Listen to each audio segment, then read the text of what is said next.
Love to me with like another person is like when everything they do makes you happy and like you just like looking at them. Like anything that they do, you just find it very like soothing, and being in their presence is soothing. You could have like butterflies and stuff.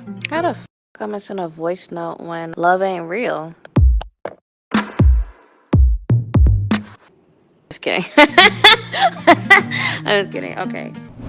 How are people finding love these days? How are you finding your romantic partner? How are people going from relationship to relationship, person to person? Where are you meeting these people? Are you concerned with compatibility? Do you not care about compatibility? Or how do they fit into your future plans? How are you able to mesh your life and your life trajectory with theirs? What type of personality are you looking for in your partner? Do you believe there are soulmates? Are you looking for a soulmate? Are you looking for someone to complete you? How did you decide on what to look for a partner or how to look for a partner? What have you been naturally drawn to as far as qualities in a partner?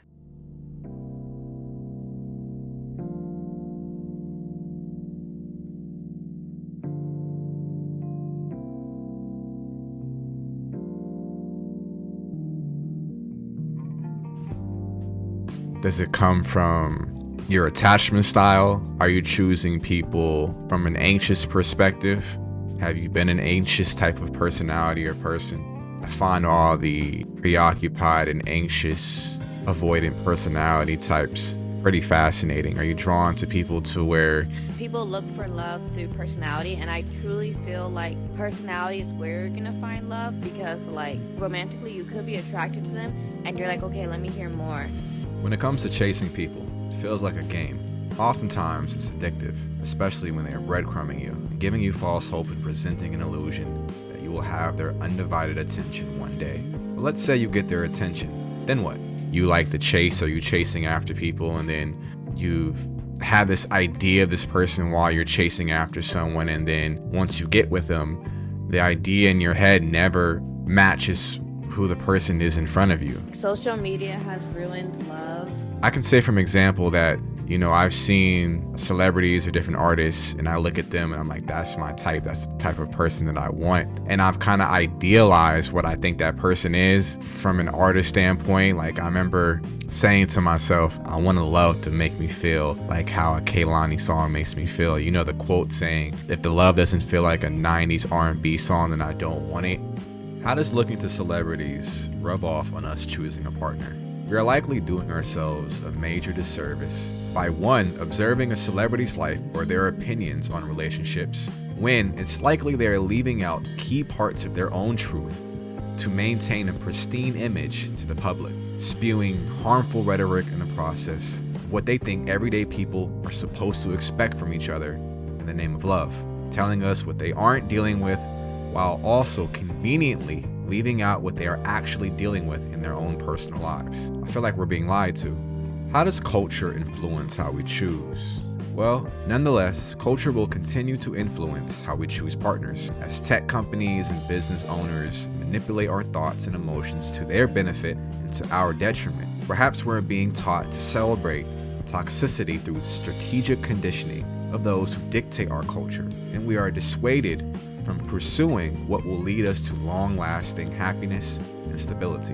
What the culture is dictating to us from a media standpoint and is conditioning us to feel like we need certain things in a partner because this person that has the status or they have all the money and they're telling us what we should be looking for in a partner, or these relationship gurus are telling us what we need to be looking for in a partner, or our parents telling us what we need to be looking for in a partner. And I think it's leaving us all confused. And when I sit at home all alone, I think about to myself, why doesn't anything that these people are recommending for me, whether it be my parents, the culture in terms of who runs the culture, which is the celebrities and the personalities and the content creators and the artists and streamers, why what they're telling me to look for in a partner or look for in a romantic relationship, how come it's not compatible with me? How come I'm not finding myself happy and fulfilled with this?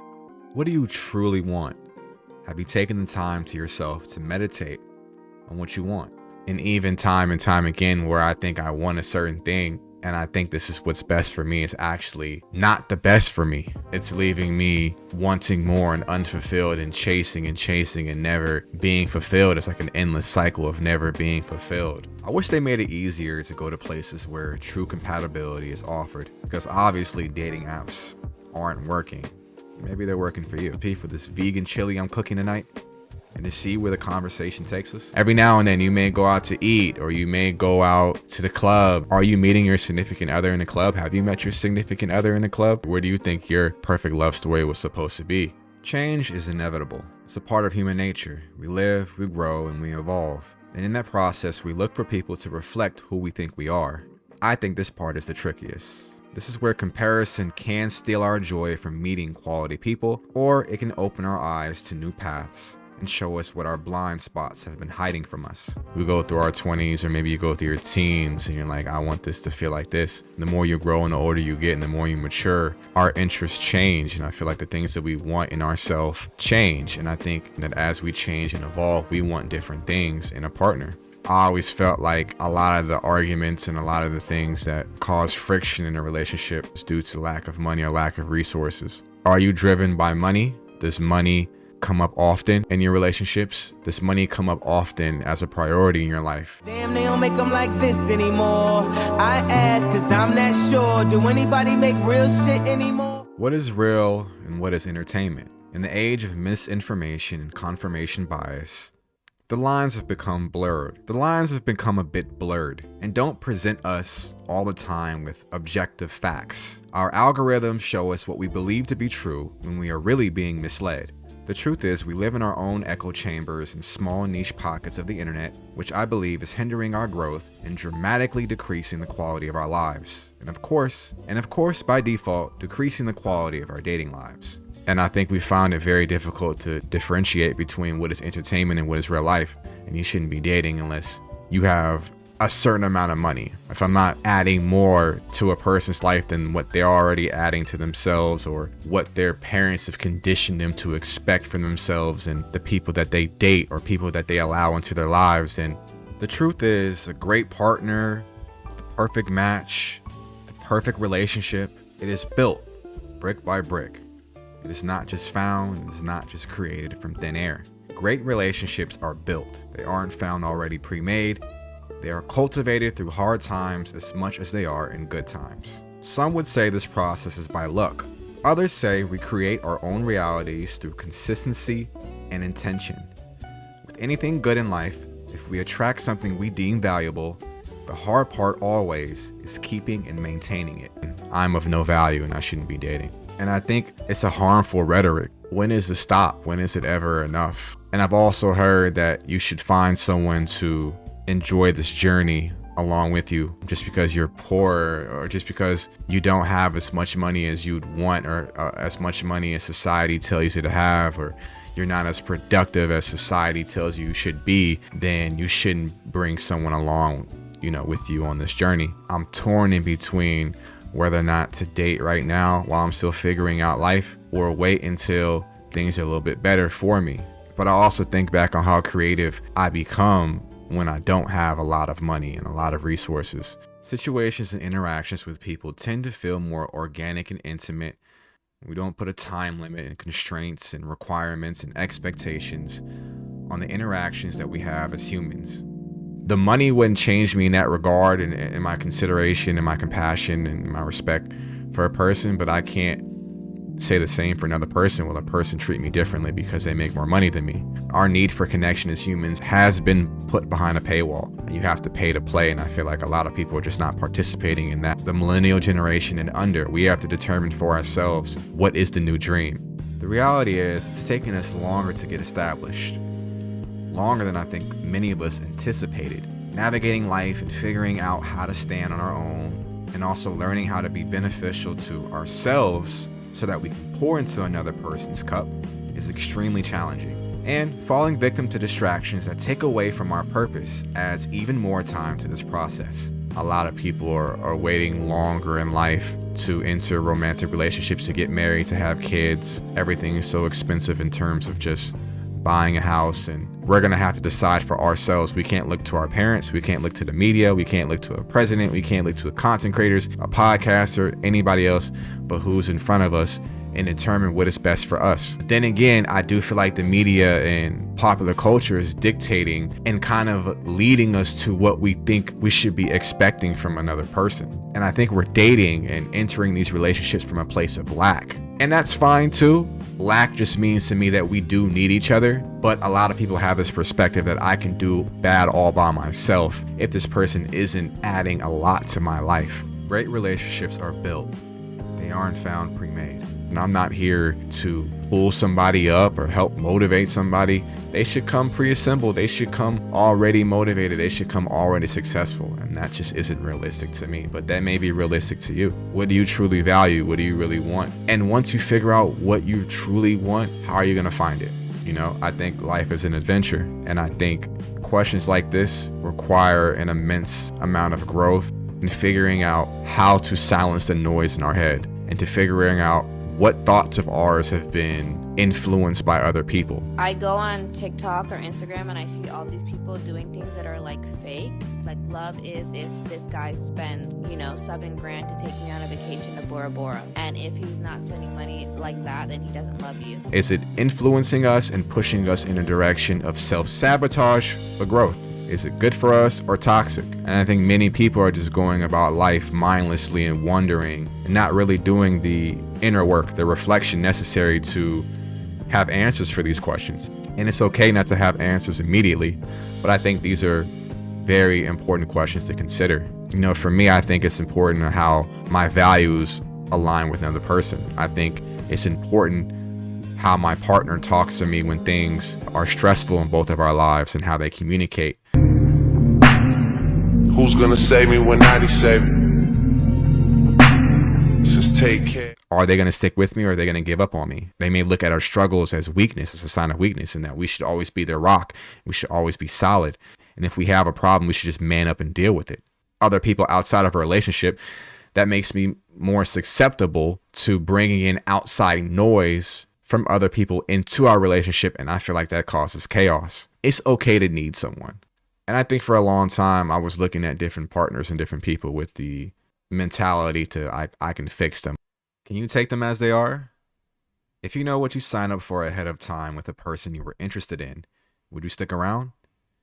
They say you truly never know a person until you date them for a year, or until you live with them, or until you are faced with life-altering circumstances and have to deal with these issues and predicaments and these problems together. But if you could have the awareness and wherewithal to predict accurately what you'll be getting yourself into with a person, could you still take this person as they are? Or would you walk away? Maybe relationships is about. And one of the things I'm learning along this whole journey is this, at least to me. The thing that determines whether we're healthy or not healthy people. And when I say healthy, I'm not talking about physically. I'm talking about mentally, spiritually. The thing that determines if we're healthy, to me, is our ability to deal with, to process pain. So if that's true, if everybody is destined to feel pain, why it feel like nobody ever show us how we supposed to deal with that shit, how we supposed to process that shit? They never give us those tools. They never showed us that. Yeah, these great things that I love about them, these characteristics, I love them. And these things are tolerable. These things are workable and manageable. But these things, these other great qualities about this person, that's where that's at. And I'd rather take these great qualities and deal with these other traits that make them who they are than just take pieces of different people and then build a roster and have 5 or 6 different people. I think you're always going to have, like, if you have that idea of, like, I should have a roster, you're going to end up narrowing down on one person that you truly, really see yourself locking in with over the long haul. And I've never been that person to just be like, I'm going to continuously chase and find new people and find new people. I'd rather find that one person and then work on the other things that I'm supposed to accomplish in life. There's many things that I feel like I have to accomplish in life, and I'd rather spend that time working on my gifts and working on my strategies to self-improve, improve my life, that will make things easier for my family and the romantic partner that comes along with me. The more distracted I am with chasing things that don't want me, because when you chase, it's actively running away from you, right? Most people say that, and I don't want to chase things. I don't want to run after things that are actively running away from me. I want to cultivate the relationships with people that want to be here, that want to be in my life. And if you want to be along with me in this journey, well, then I'm happy to have you along for this journey, and then we can build something special. I think that's important, and I feel like a lot of successful relationships would probably have that type of philosophy, that it is about sacrifice. And I think people in our generation and younger look at sacrifice as settling, and like, this comes with problems, I'm gonna keep swapping them out. And I feel like if a lot more successful relationships will come forward and tell us what they've done throughout 30 years and like, what have you done to stay together for so long? I bet you a lot of people will be like, I don't want to deal with that. I don't have to deal with that. I shouldn't have to deal with that. Catering to a person's needs and developing this relationship takes time, effort, intentional effort, that I feel like a lot of that work isn't sexy, but it's worth it for them. And it goes back to your own definition of what is going to work for you and what is going to look for you. And I don't think you should look to other people to define what is going on between you and this relationship with this other person. I think only you and that person can define that. How are you finding love, and what does love mean to you? And is social media negatively impacting that, or is it helping you come closer to figuring out what love means to you and what a romantic relationship and partnership is supposed to look like for you?